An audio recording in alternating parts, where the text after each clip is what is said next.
This is Motivation. I'm Lori Joy Kingwell. And I'm Chrissy Van. We're two dreamers on two wheels inspired by our community. And celebrating the voices we're just lucky enough to discover along the ride. So if not already, like, subscribe, follow along, do what you gotta do to not miss an episode. Remember those days as a child when the weather was good and you raced home after school to grab your bike, meet up with your pals, and bring an imaginary world to life at the playground? It was the best! And as motorcyclists, we get to invite that same type of experience when we message our moto crew for a group ride or moto meetup. However, we don't always fully let go and play. We concern ourselves with what others think. We tell ourselves we're too busy. We save play for only when on vacation or during times we deem appropriate. And some adults forget how to play altogether. Why do we so often neglect that magic within us? On today's podcast, we'll address what is play as a grown-up, why many adults stop playing, and the repercussions of that, and share how we can integrate play into our lives, which invites numerous benefits along our journey of life. This is the Motivation. All right, we're talking play. And play is one of my favorite things, not only to do, but to advocate for. And I'm just lucky enough that I happened to pick a career that allowed me to be acceptable for me, no matter what age I was, to play. Because they're like, oh, she works with kids. That's why she's so goofy. That's why she still plays all the time. But why does it have to be acceptable? Why is it something that this gives me an excuse to still play and be such a big kid at heart? And we kind of look at play that way, right? It's that part of your childhood. You get to play, you get to have fun. It's important developmentally. It's how we learn like social skills, how we interact. It's how we learn how to problem solve and critical think. And, it's the gateway to learning. And so it's a great thing that society says, oh, that's really wonderful. You play as a kid, but then you got to grow up. Even when you act immature, as you get older, people say just that, grow up. You need to grow up, right? If you're too goofy or too silly. And we find ways to like sneak play in down the road, drinking games, or when you're partying. And it's these ways of, or we drink to lessen the, inhibitions sort of thing, because we can't act that way anymore. You can't be too goofy. You have to have a reason. There has to be an excuse to tag along of, oh, I only acted that way, or I only did that because it's looked as though that play and that deep exploration or out of character doesn't fit the mold or the box of what it means to be an adult, that this is something to grow out of. And it's only for this like window of time. But this is why I advocate. And it's like the secret sauce to my personality, really, of why I think I get along with so many people, is because people want to move closer to that. They want to move closer to somebody that's joyful and a little bit silly and a little bit goofy. Even at first, they're just like not sure what to make of you. But it's really, truly such a key to well-being, play.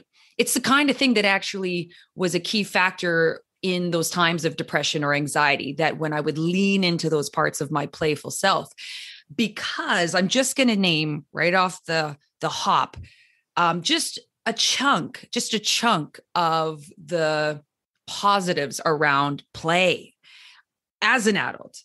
So it improves your relationships and connections with others, especially with your partners. You think of like when you're in a fight, or not even when you're in a fight, just your regular day, of when there's that playfulness, when you can find the humor within it, right? When you play with another person, it actually clicks into the parts of yourself that allows trust to take place. It's dopamine hits and endorphins go around. It triggers your creativity and increases your productivity and your brain function. So you think of like, well, I've got to focus on my work. I've got to really, get down to the grind. But if you stop and you take time for play, or you find a playful way to do your work, it actually makes you more productive. You actually become more creative within that work. It helps you regulate emotionally, improves mood. You think of any time you've been silly or someone's been silly that you've witnessed, you watch kids play or animals play, your mood improves almost immediately. It increases your energy and it prevents burnout. It helps you see problems in different ways, and it releases you from that overthinking mind and even that ego, right, of how you think you should be. But it's accessible to us at all times, but we're made to think of it as something that was only really a part of you at a time in your life, and that you can only really and should only really access it at these really small intermittent times that allows of, again, like, oh, I'm going to go out drinking or socializing, or I'm having so and so over, so now I get to really play. But it should be and can be a part of your everyday life. And it's one of the biggest keys to your well-being. We are hardwired and we are supposed to be playing throughout our lives. And we just really don't. We hold back from it. If anything, we become embarrassed by it. Unless you're me and I play so free. Quite literally, when I work in a really professional setting, but I've lucked out and gravitated toward a job that generally allows me to play. Normally I'm out in the community doing the fun things, and I leave energized from that in such a big way. And to be honest, a lot of times my guests will end up partaking, or you can see that guard come down, because you're exactly right, Lori. You literally get to a certain age and you're conditioned to, when are you going to grow up? You're going to have to stop doing that. And even though we are conditioned from a pretty young age to have that misconception that adulthood means the play and the games are over in your life, people really buy into that. I mean, I'm in my mid 30s now, and I can think of many examples that I've had friends that I've known throughout decades, essentially, those childhood friends. And some have kind of transitioned to, when I've gone home and I'm doing X or Y, I've literally heard out of their mouths, aren't we getting a little too old for that? You're like play shamed. Yeah. And right. And it's one of those things where you're like, no, there is so much joy that can be unlocked. I looked it up in the Oxford English Dictionary. So the definition of play is to wield lightly and freely, to keep in motion. I'm going to repeat those two words: to wield lightly and freely. I don't know about all of you, but life can get fucking heavy.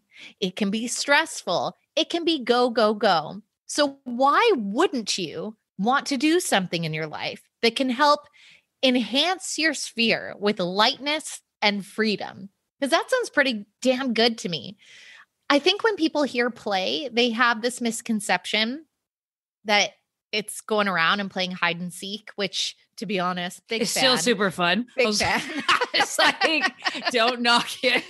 Not you. I'm not thinking you were going to knock it, but people that are listening and be like, yeah, I wouldn't. You're like, try it as an adult. For sure. Well, and another one so I can think of, I want to say it was as recent as this summer. I was at a walk with a friend. We walked by the playground, and it's the really fun ones with those springy rocking horses on the ground and the swings. And we laughed our heads off going on that. And I know you don't shy away from a playground either, Lori. Oof, on a daily, I'm rocking a play yard. Right? Yeah. But you and I are examples of people that really have let go of the idea of what's one of the number one things that stops us from expressing ourselves a lot of time is the dreaded, what will people think of us? And I know that you and I have kind of constantly practiced shedding that. But I think when people think of leaning into that side of themselves, it is that fear of what will people think of us? What will they say? You have almost this internal audit of judgment that takes hold before you even endeavor on the activity. And when I'm speaking play, there's so many elements that you can introduce it as an adult.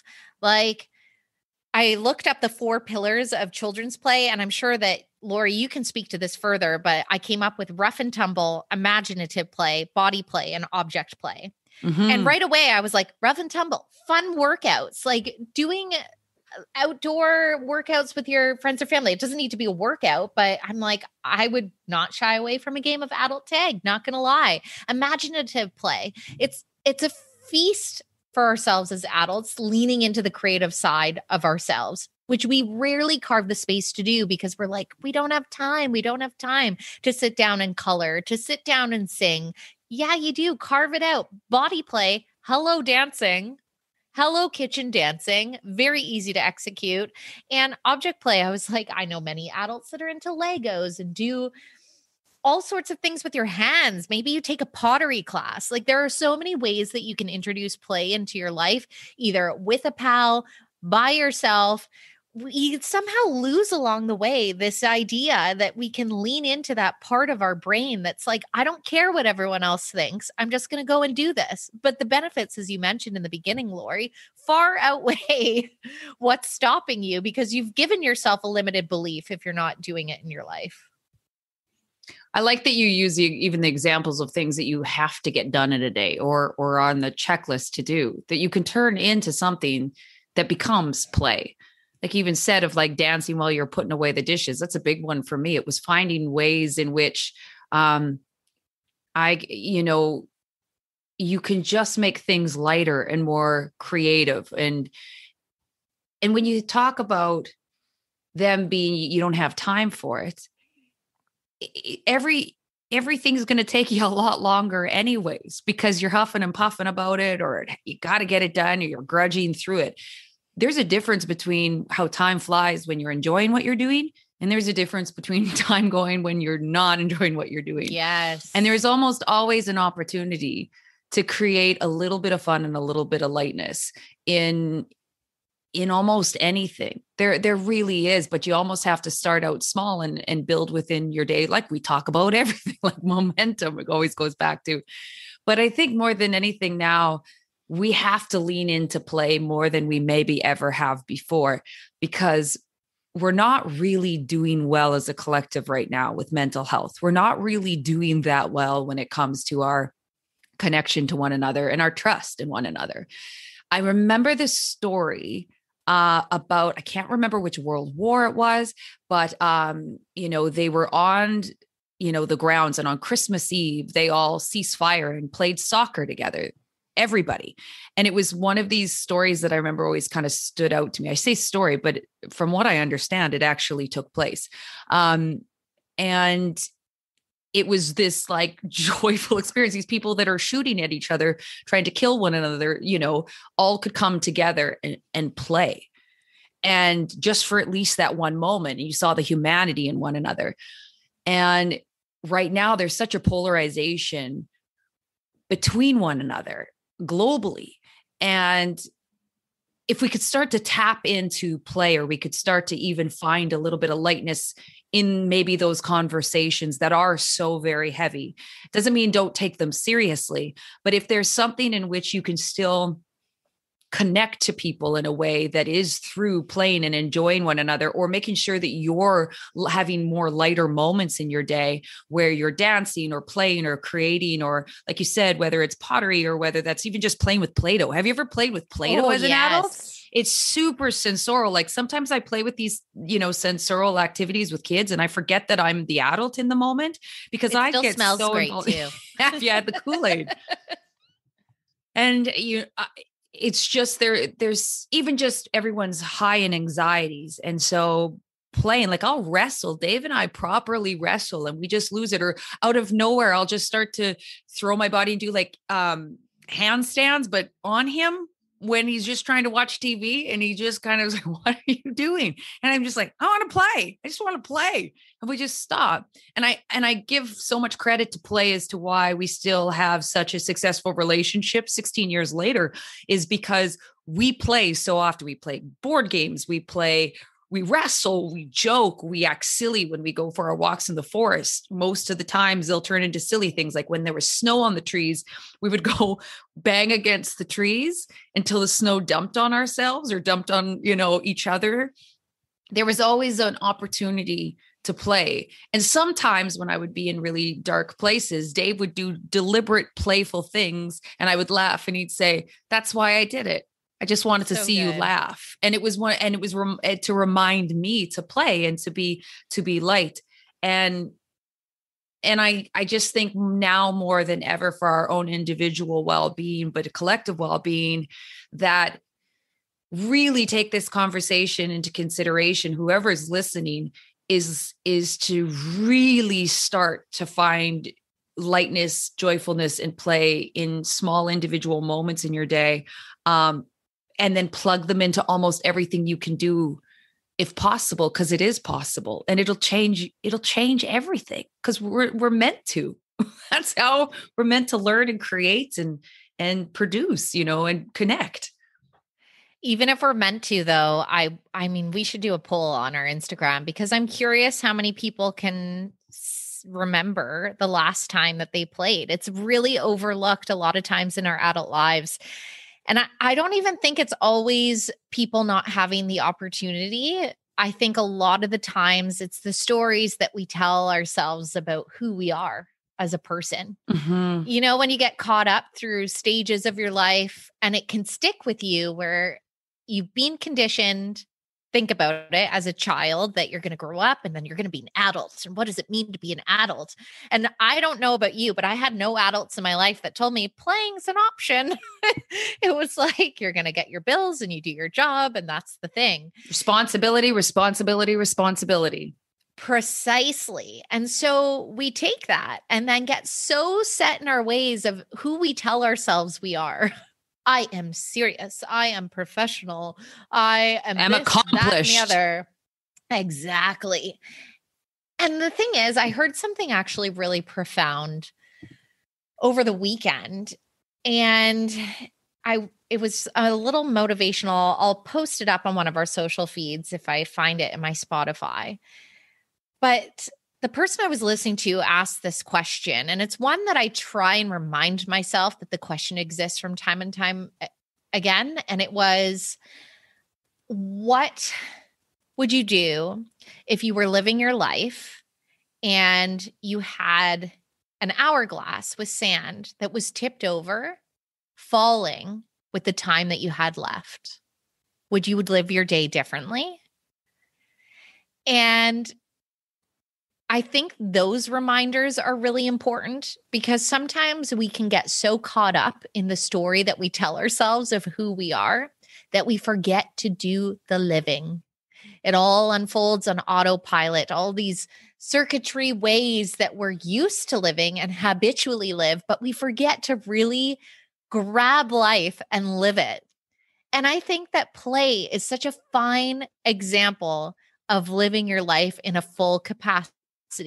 Lightness, joy, laughter, letting go, being free. I mean, when you're a child, you're not concerned over what others people are thinking of you until that's indoctrinated in you from your environment. But before that happens, you live in this wealth of imagination. I had the wildest imagination as a child. And although in my adult life, it feels differently to me, I can still pull into that subconscious world that when you're a kid feels as real as anything. And so I think the more times we allow ourselves to let go and fall into those places, the easier it gets. And what happens if you decide, let's say you looked at your life and you're listening to us and you identify in such a way where you're like, oh shit, I actually don't remember the last time I played. Or the memory that you do have is 6 months prior when you had a gal's weekend or something like that.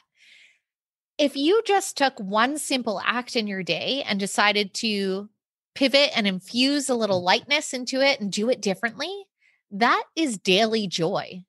Like, it doesn't take too much of a stride, but we have this habitual way of thinking and the autopilot life. And that's a dangerous combination because I've said it before, minutes turn to hours, turn to days, turn to months, turn to years. And then what? Your lifetime has passed you by. Should you be gifted with the gift of many years? It's that self-identification over experience. It's that identifying what it means to be an adult, to be grown up, like you spoke to. And then it creates, you're self-conscious and you got that fear of rejection or embarrassment, or like if you're ridiculed because you've been goofy or you've been silly or you've done something, or like that self-preservation. And you choose that and you prioritize that over this like incredible experience and being in the moment and allowing yourself to, express within that, whatever you feel without having that ego of like, well, how will that make me look? What will they think? All those things.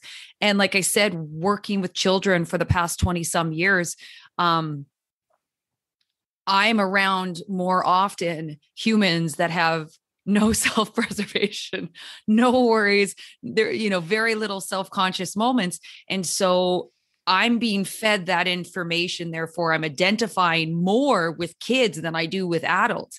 And so when I'm in my adult world, I'm showing up as more like experiencing the environment, and however I'm feeling, I'm expressing it more so than I'm showing up as, okay, I'm going to adult here. I'm going to adult here. And it's always, and I really didn't realize that was kind of the connection to that, or the correlation. I just thought that's always who I was. And I was always like, oh, I'm a big kid. It works well when I work with kids because I'm a big kid. But I didn't realize that I've got that gift because of the work that I do. And I would have probably lost that. And I probably would have gone under the same veil that most adults are under.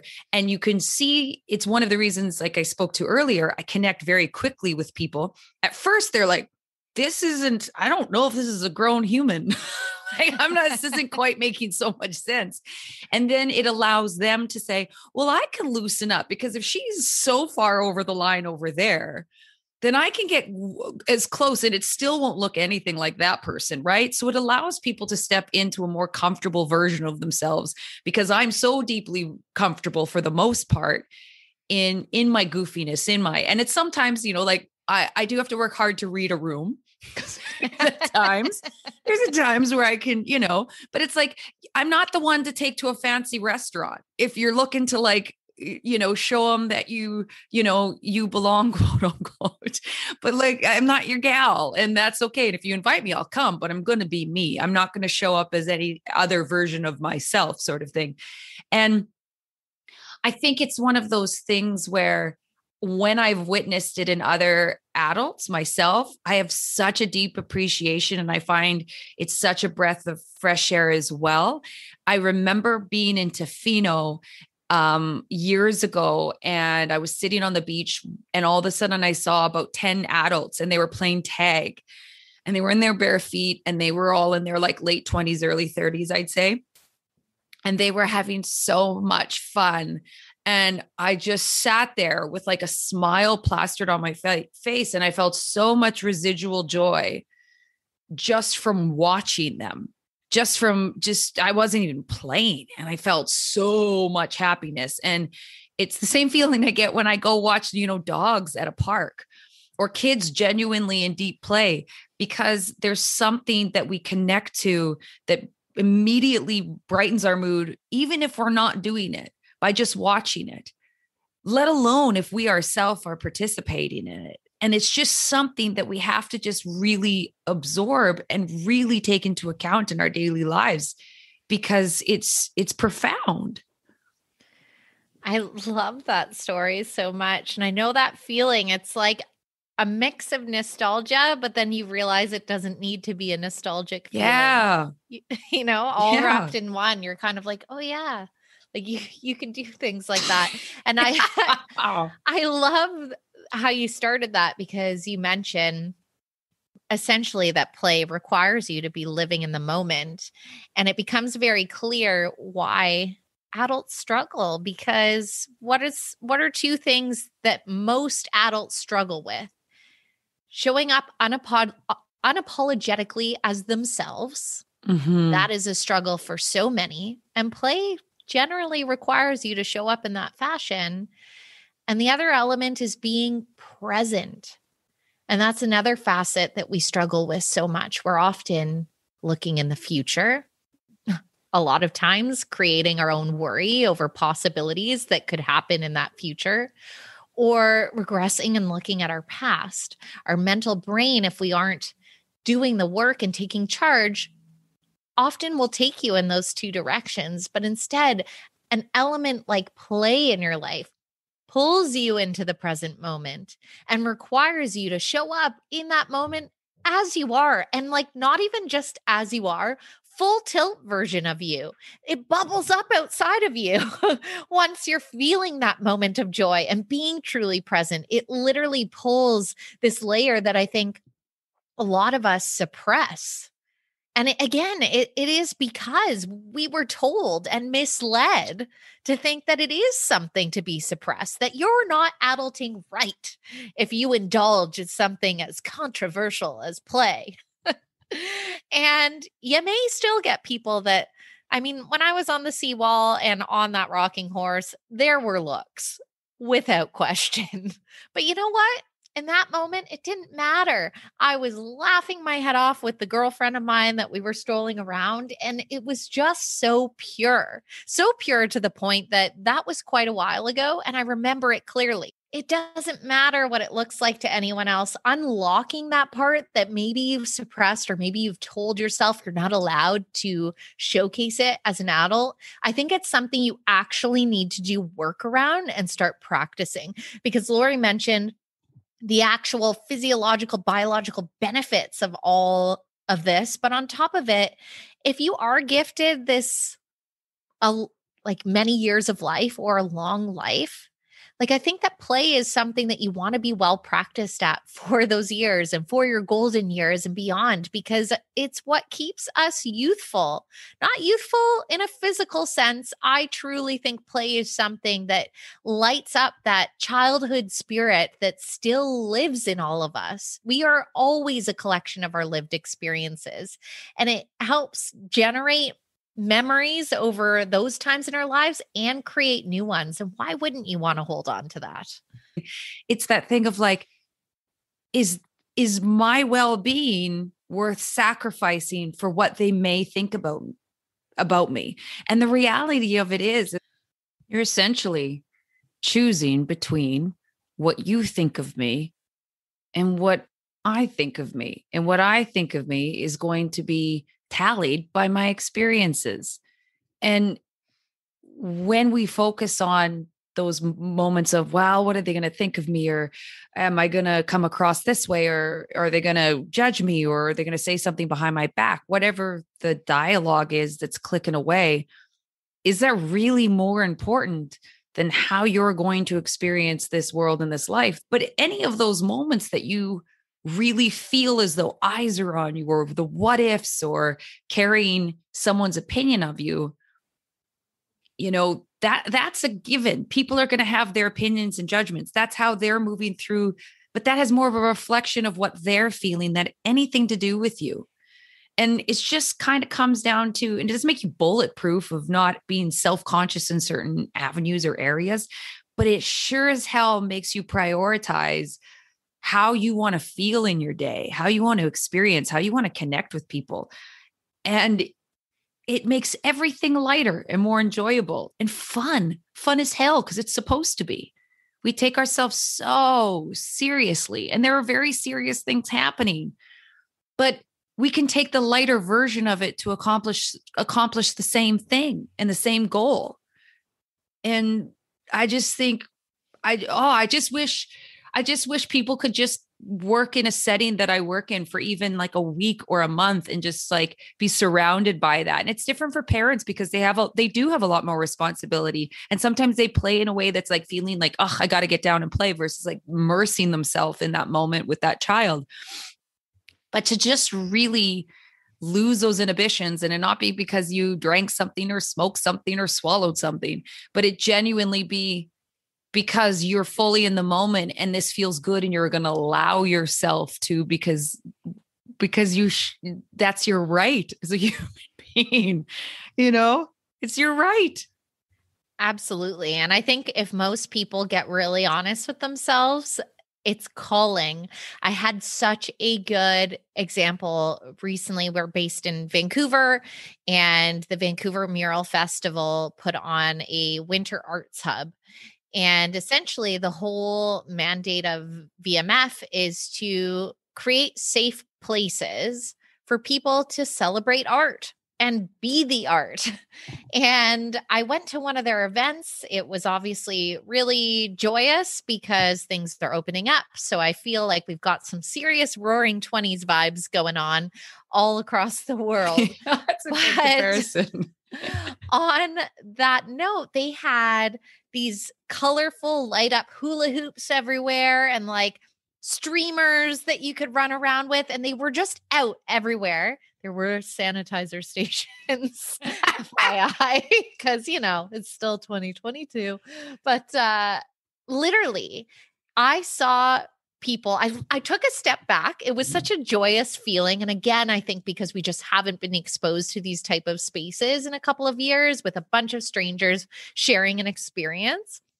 But quite honestly, I saw little kids, I saw elderly, I saw parents, I saw singles, I saw teenagers all in a space and literally having so much fun picking up these hula hoops, passing them around and dancing in little loops. And it was like no one was caring. They were just all being.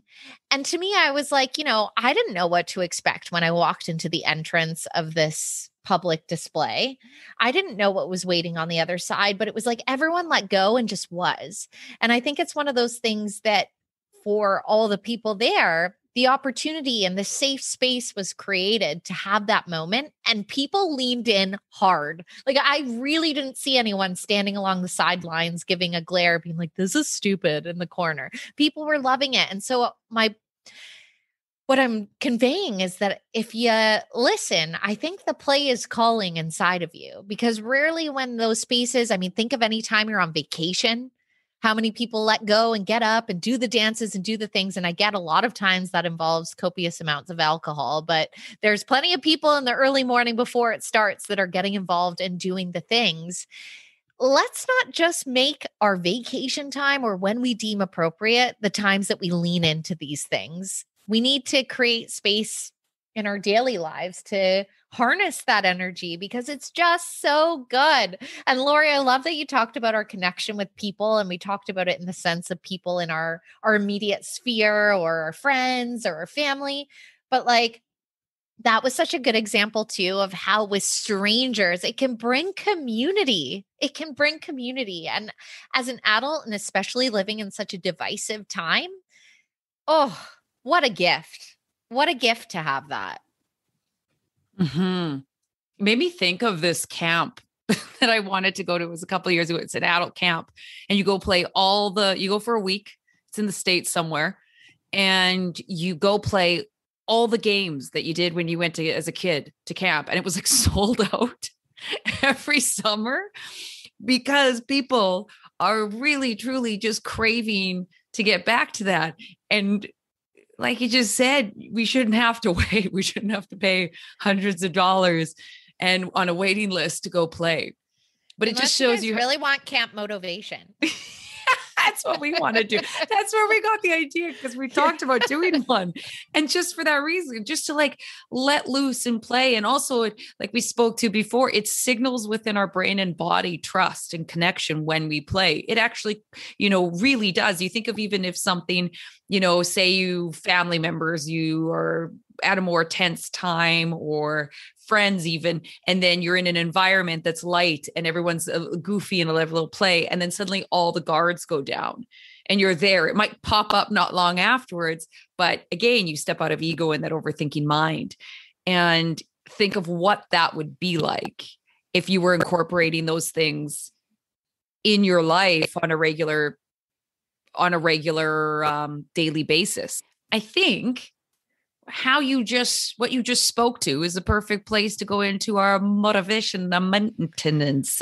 Motivation maintenance. I think that's the voice that I have for that officially. It's what I lean into almost. Yeah. And then I usually go, motivation maintenance. Our album's coming out soon. No one's gonna buy it.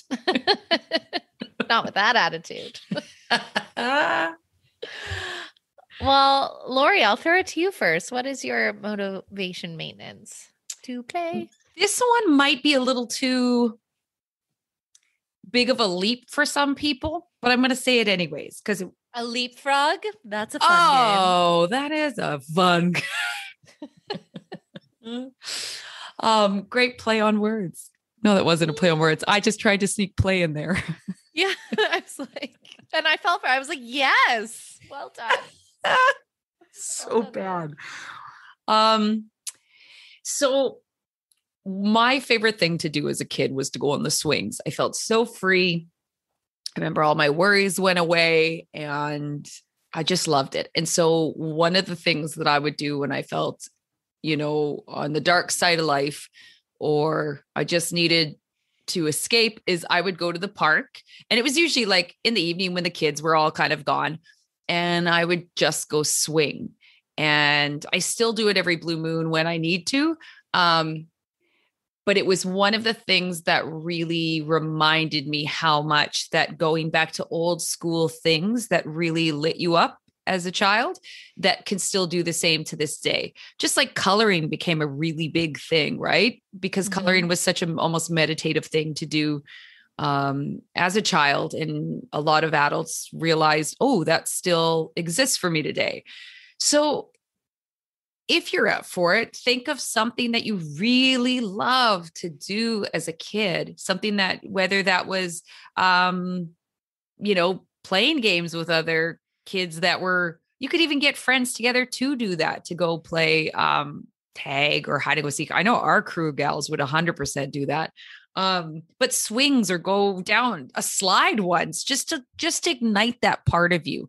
And if you're looking for something on the smaller side to just get yourself going, if that just feels like, no, that's too far of a leap for me. Like Christy mentioned, next time you're doing just one of the things within the house that you kind of have to do on your list, make it into something fun, turn it into play. And just make a note of how that feels. And then start making time in your day for actual play, whether that's creating, exploring, whether that, picking up an instrument and not learning necessarily how to play it in that moment, just strumming. Say it was a guitar, you just start to strum away and just experiment. But just start to have things that you do without a distinct purpose. And you're just doing it to feel, to experience. So that would be mine. Yes, yes, yes. Mine involves something you should not do if you're going to do. Apparently, I'm only going to speak in riddles. I was just going to be like, what a riddle. And that is that I see examples of play all the time on social media. My job and profession requires me to have a presence on social media and grow it. And time again, I see people doing fun things, but not for the right reasons. Mm-hmm. And I do think that there is a time and a place. Obviously, for myself, I'm active on social media, so I would be a hypocrite if I told you not to do that. But I want you to do something fun, like those silly dancing videos that you're putting on TikTok, or a slide that you're going down, without a doubt, you having a camera person at the end to be like, catch me going down the slide. Yeah. Fire that person. I want you to do something fun because I know you know what that thing is for you, or that moment of silly inhibition. Pick that and do not document it. Just be present and just be unapologetically yourself in that moment. Because play is something, exactly Lori said there, is to be felt. So just live the experience and be. But that's my motivation maintenance, is to not save those things, because I see it time and time again. Do not save those things just to document it and post it on your social media, because that's not play. That's not play, because I know what happens after you go down the slide. Then you go to the person that took the video and say, let me see the video. Oh, it's not good. And then you go up again and do it again, and you ruin the moment. That's a great one, because that's such the truth of so much of the like spontaneous play that we do witness isn't spontaneous at all. Because if it was spontaneous, how the hell did they catch it? Truth. It's not real. That's a play for a purpose, which is the end of it being. Conspiracy theorists would be like, there's cameras everywhere. Like, well, they're not emailing me my best highlight reel. I'll tell you that much. Yours aren't? Oh, man. All these cameras you and I both know, all they would catch is my ass tripping, falling, and smashing about. Oh, know Lori's that. got an epic fall capability. I can vouch. It's unbelievable, really. This is so unrelated, but Lori gave me one moment of joy in my life in the most beautifully epic executed fall in a public setting that involved some new stranger friends. And I literally can revert to the memory of that moment so vividly. I can have spontaneous fits of laughter, and that's a gift. Yeah. Flipped right over a stool. just ass over tea kettle or whatever the saying is. And it was because you were living the moment. You were I was living the I love moment. this song. Yeah. I'm gonna dance. I went to go back step run to the dance floor as I screamed, "This is my jam!" And I flew over the stool. And I mean, flew over the stool. Oh, but then these two gentlemen picked her up, scooped her so fast. Security came over. I had to declare, I'm fine. I'm fine. I was like, please tell me everybody saw that, please. Nothing worse than a fall if no one's there to witness it. So much joy. What's your quote?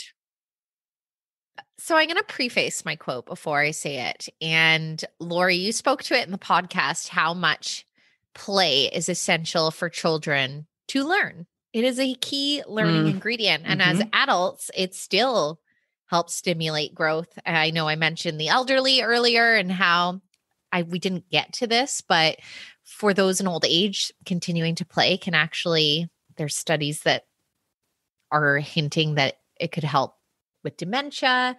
So massively. Yes, absolutely. Yeah. Games and Yeah. So there's a lot of research behind this one. And Albert Einstein, a classic here. Play is the highest form of research. And I love it because I'm like, life is an experiment.